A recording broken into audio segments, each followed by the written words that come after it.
దేవుని నామానికి వందనాలు.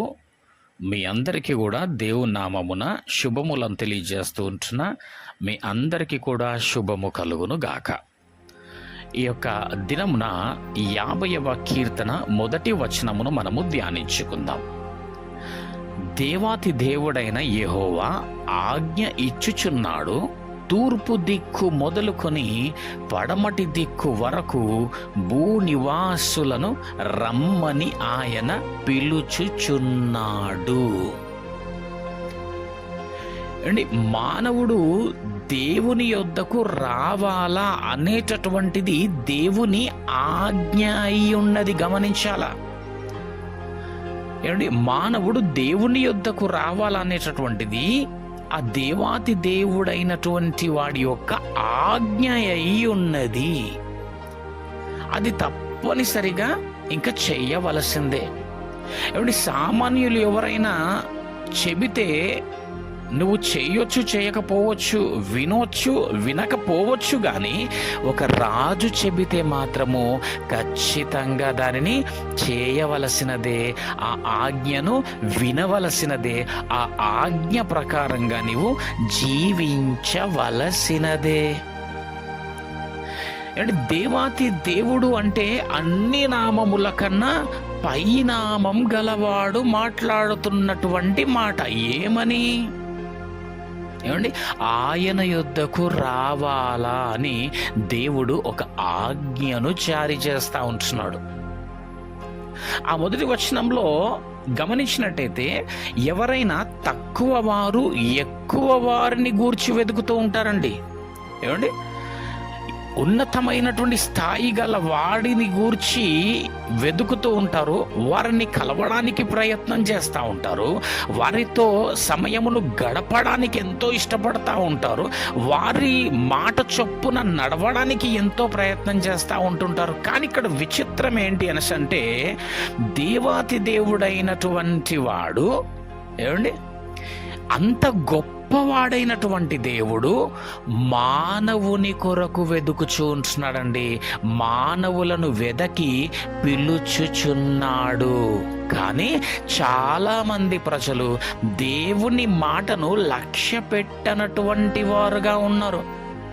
ఏమండి, దేవుని యొద్దకు రాని వారుగా ఉన్నారు, దేవుని మాటను వినని వారుగా ఉన్నారు. మరి నీవే విధముగా ఉన్నావు? ఏమండి, ఏమి చూసుకొనండి మనుషునికి ఈ యొక్క ధైర్యం? ఏమనుకుంటున్నాడండి అసలు మనుష్యుడు? ఏమండి, ఏ పాటిదండి నీ జీవితము? చెప్పాలా, ఏ పాటిది? నీవు కొద్దిసేపు కనబడి అంతలోనే మాయమైపోయే ఆవిరి వంటి వాడవే. ఏమండి, ఈరోజు నువ్వు బ్రతికి ఉన్నావంటే ప్రియమైనటువంటి దేవుని వారలారా, నీ నీతి కాదు, నీ మంచి కాదు, కానీ కేవలము దేవుని కృప వలన ఈ దినమున నీవు సజీవ లెక్కల్లో ఉన్నావని జ్ఞాపకము చేసుకొనవలసిన అవసరత ఉన్నది నీ జీవితానికి. ఏమండి, దేవుని కృప వలన ఎందుకు ఈ దినమున సజీవ లెక్కల్లో నీవు ఉన్నావో తెలుసా? నీ మంచిని బట్టో, నీ నీతిని బట్టో కాదు, కానీ దేవుని కృపను బట్టి, ఆయన ప్రేమను బట్టి. ఏమండి, ఈ దినమున నా కుమారుడు నన్ను వెతుకుతాడేమో, నా మాటను వింటాడేమో. ఏమండి, నువ్వు పరిపూర్ణతలోనికి రావడానికి దేవుడు నీకు ఈ దినమున నిన్ను సజీవ లెక్కల్లో ఉంచి ఉన్నాడు. దేవుడు సంపూర్ణమైనటువంటి మారు మనస్సును, సంపూర్ణతను దేవుడు కోరుకుంటా ఉంటున్నాడు. కేవలం ఈ దినము నువ్వు సజీవ లెక్కల్లో ఉన్నావంటే నువ్వు సంపూర్ణతలోనికి రావడానికి, పరిపూర్ణుడవు కావడానికి, దేవుని యొద్దకు రావడానికి, దేవుని వెతకడానికి, దేవునితో జీవించడానికి దేవుడు నీకు ఈ రోజున నేను సజీవ లెక్కల్లో ఉంచి నీకు ఇస్తున్నటువంటి సమయము దేవుడి యొక్క కృప అయి ఉన్నది. గమనించాలా అందరం కూడా. కానీ ఎవరు కూడా దేవుని మాట విననటువంటి వారుగా ఉండి ఉన్నందున, దేవుని యొద్దకు రానటువంటి వారుగా ఉండి ఉన్నందున దేవుడు నీ విషయంలో ఎంతో దుఃఖిస్తున్నాడు. దేవుని మనము దుఃఖపరచు వారముగా ఉండకూడదండి, దేవుని సంతోషపరిచేటటువంటి వారముగా ఉండాలా. మరి దేవుని యొద్దకు రావాలా అనేసి అంటే, దేవుని యొద్దకు వెళ్ళగలగాల అనేసి అంటే ఏ విధంగా దేవుని యొద్దకు వెళ్ళాలా? ఏ విధంగానైతే దేవుని యొద్దకు వెళ్ళువారమై ఉంటాం మనము అనేసి అంటే, ప్రార్థన చేయడం ద్వారా. దేవునికి వందనాలు, స్తోత్రములు, హల్లెలూయా. ఏమండి, దేవుని యొద్దకు రాగలగాల. ఏ విధంగా నీవు రావాలనేసి అంటే, ఏ విధంగా నీవు వచ్చేవాడవై ఉండాలనేసి అంటే, వెళ్ళాలా అంటే ఏం చెయ్యాలా అనేసి అంటే, ఏ విధంగా దేవుని యొద్దకు నువ్వు వెళ్ళాలా అనేసి అంటే, ప్రార్థన చేయటం ద్వారా. ప్రార్థన ద్వారా మన జీవితాలను దేవునికి అప్పగించుకొనుట ద్వారా. ఏమండి, మన హృదయములను దేవునికి ఇవ్వటం ద్వారా మనము దేవుని యొద్దకు వెళ్ళగలవారమై ఉంటాము. దేవునికి స్తోత్రం. మరి ఒక గొప్ప వ్యక్తి దగ్గరకు వెళ్ళేటప్పుడు ఏదైనా కానుక తీసుకొని వెళ్ళాలి కదానండి. ఏమండి, ఏదైనా గొప్ప వ్యక్తి దగ్గరికి వెళ్ళేటప్పుడు ఎట్లా వెళ్ళాలా? ఏదైనా కానుక తీసుకొని వెళ్ళాలా? మరి ఏదై ఉన్నదా కానుక? ఏమిటా కానుక? ఏ కానుకను తీసుకొని దేవుని దగ్గరికి వెళ్ళాలనసంటే, ధనము తీసుకొని వెళ్ళినంత మాత్రాన సరిపోదు, కానీ మన హృదయాన్ని, మన జీవితాన్ని తీసుకొని ఆయనకు కానుకగా ఇస్తే అది దేవుడికి ఎంతో ఇంపైనటువంటి సువాసన. హల్లెలూయా. నీ హృదయమును, నీ జీవితాన్ని తీసుకొని దేవునికి అప్పగించుకొనుటనే దేవునికి విలువైనటువంటిది.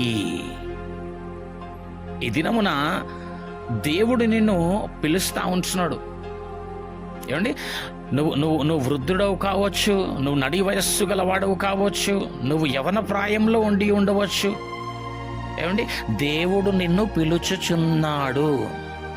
ఏమండి, మరి ఒక మాట, నువ్వు ఏ విధమైనటువంటి స్థితిలో ఉన్నప్పటికీ, ఏమండి, ఎంత భయంకరమైనటువంటి లోక సంబంధితమైనటువంటి స్థితిలో ఉన్నప్పటికీ దేవుడు నిన్ను పిలుచుచున్నాడు. గమనించు. నువ్వు త్రాగుడుకు బానిసై ఉండి ఉండవచ్చు, వ్యభిచారానికి లోనై ఉండవచ్చు, ఏమండి, జూదమునకు లోనై ఉండవచ్చు, నీ నోట దూషణలు వస్తూ ఉండవచ్చు. నువ్వు ఎలాంటి వాడవైనా సరే, ప్రియమైనటువంటి దేవుని వారలారా, దేవుడు నిన్ను ఈ సమయమున పిలుచుచున్నాడు. గనుక ఈ పిలుపును, దేవుని యొక్క మాటను గమనించి, గ్రహించి నువ్వు దేవుని యొద్దకు రావలసినటువంటి వాడవై ఉన్నావు. కొంతమందిని సేవకులంగా మేము ప్రభువులోనికి రమ్మనంటే వారు ఇచ్చేటటువంటి సమాధానం ఏమి ఉంటుంది అంటే, ఇంకొంచెం టైం ఉంది లే బ్రదర్, పలానా సమయం వరకు, సమయం తర్వాత నేను రాగలను బ్రదర్ అనేసి చెప్తా ఉంటారు. ఎప్పుడైతే నేను తర్వాత వస్తానండి, టైం ఉన్నదండి అని అంటున్నాడు అంటే గల కారణం, ఏదో దురలవాట్లలో, లోక సంబంధితమైనటువంటి నాశనకరమైన దొంగ ఊబిలో ఉన్నాడు అని అర్థం. ఏమండి, ఆ దురలవాట్లను నువ్వు విడిచిపెట్టుకొని దేవుడు పిలిచిన వెంటనే రాగలవాడవై ఉండాల. ప్రభువు పిలిచినప్పుడు ఉన్న పాటున నీవు రాగలగాల. ఏమండి, నేనేమంటాను అంటే, టైం వస్తుండొచ్చేమో కానీ, నీ ఉద్దేశ ప్రకారముగా టైం వస్తుండొచ్చేమో కానీ, నేను అంటున్నాను ఏంటంటే, ఆ టైం రాకముందే ఒకవేళ ఏమండి నీవు పోతే, ఆ సమయం రాకముందే నువ్వు ఒకవేళ మరణమైతే, ఆ సమయం రాకముందే నువ్వు ఒకవేళ ఆవిరివైపోతే, నీ స్థితి ఏమై ఉన్నది? నీ గతి ఏమై ఉన్నది? నీ ప్రయాణము ఎటై ఉన్నది? ప్రియమైనటువంటి వారలారా, గనుక దేవుని యొద్దకు రావడానికి సమయములు పెట్టకండి. దేవుని యొద్దకు రావడానికి వంతులు పెట్టకండి. పిలిచిన పిలుపును విన్నటువంటి నీవు వెంటనే దేవుడి యొద్దకు నువ్వు వచ్చువాడవై ఉండాలా. నీ జీవితాన్ని, నీ హృదయాన్ని దేవునికి అప్పగించుకొను వాడవై, దానవై ఉండాలా. దేవునికి స్తోత్రం. హల్లెలూయా. కాబట్టి ఏంటంటే, ఎప్పుడైతే దేవుడు పిలిచినప్పుడు నువ్వు ఉన్న పాటున నీవు దేవుని యొద్దకు రాగలిగితే దేవుడు నిన్ను, నీ బ్రతుకును మార్చగలవాడు. అంతేగాని నేను అన్నీ మానుకున్నాక వస్తానండి అనేసి అంటే ఏమండి, కుదరదండి. దేవుడు పిలిచినప్పుడే వస్తే నీ బ్రతుకును, నీ స్థితిగతిని మార్చగలవాడు. నీకు శాంతిని, సమాధానమును, సమృద్ధి, జీవమును, ధైర్యమును నీ జీవితంలో దేవుడు ఇయ్యగలడు. దేవుడు లేని జీవితం ఏ విధంగా ఉంటుందో తెలుసా? కలవరముతో కూడినదై ఉంటుంది. ప్రతి క్షణము భయముతో కూడినదై ఉంటుంది. ఎటు తోచని స్థితి అయి ఉంటుంది నీ జీవితం. దేవుడి లేని జీవితం అసమాధానముతో కూడినదై ఉంటుంది నీ కుటుంబం. అల్లరులతో కూడినదై ఉంటుంది నీ కుటుంబం. ఏమండి, భార్య భర్తల మధ్యన కావచ్చు, లేదా పిల్లలు తల్లిదండ్రుల మధ్యలో కావచ్చు, సమాధానము ఉండదు. ఎప్పుడు? దేవుడు లేనప్పుడు. కనుక ఈ దినమున దేవుడు నిన్ను ప్రేమించి, ఏమండి గమనించాలి, నువ్వు ఏ పరిస్థితిలో ఉన్నావో నాకు తెలియదు, కానీ దేవుడు నిన్ను ఈ యొక్క దినమున నిన్ను పిలుచుచున్నాడు. నువ్వు ఏ స్థితిలోనుండు, ఏ దురలవాట్లున్నావో నాకు తెలియదు, కానీ ఏ లోక సంబంధితమైనటువంటి వాటిలో నీవు ఉన్నావో నాకు తెలియదు, కానీ దేవుడు నిన్ను ప్రేమించి మాట్లాడుచున్నటువంటి మాట, నిన్ను పిలుచుచున్నాడు. దేవాతి దేవుడైన యెహోవా ఏం చేస్తున్నాడంట? ఆజ్ఞ ఇచ్చుచున్నాడు. ఆ దేవాతి దేవుడి యొక్క ఆజ్ఞ, రాజాది రాజైనటువంటి ఆ దేవుడి యొక్క ఆజ్ఞను నీవు గైకొని విని నడవవలసినదే. ఏమండి, తూర్పు దిక్కు మొదలుకొని పడమటి దిక్కు వరకు భూనివాసులను రమ్మని ఆయన పిలుచుచున్నాడు. ఏమండి, పిలుపును అందుకున్నటువంటి నీవు రాగలిగితే నీ పరిస్థితిని దేవుడు మార్చగల సమర్థుడు. అంతేగాని ఏమండి, నేను అన్ని మానుకున్నాక వస్తానండి. ఏమండి, వారి ఉద్దేశం ఏంటి అనేసి అంటే, అన్ని మానుకున్నాక వస్తానండి, నా లోపల వ్యసనం ఉంది కాబట్టి, నా లోపల అపరిశుద్ధత ఉంది కాబట్టి, అపవిత్రత ఉంది కాబట్టి, ఎందుకంటే దేవుడు పరిశుద్ధుడు కనుక నన్ను కూడా పరిశుద్ధుడుగా ఉండమన్నాడు కాబట్టి నేను అవన్నీ మానుకొని లేదా విడిచిపెట్టి వస్తాను అంటే గనక జాగ్రత్తగా గమనించండి, నీ జీవితాంతము కూడా నిన్ను నీవుగా విడిచిపెట్టలేవు. నీ జీవితాంతము నిన్ను నీవుగా ఆ వ్యసనమును, ఆ పాపమును విడిచిపెట్టలేవు. అది నీ వలన కాదు, అది దేవుడి వలన సాధ్యమవుతుంది.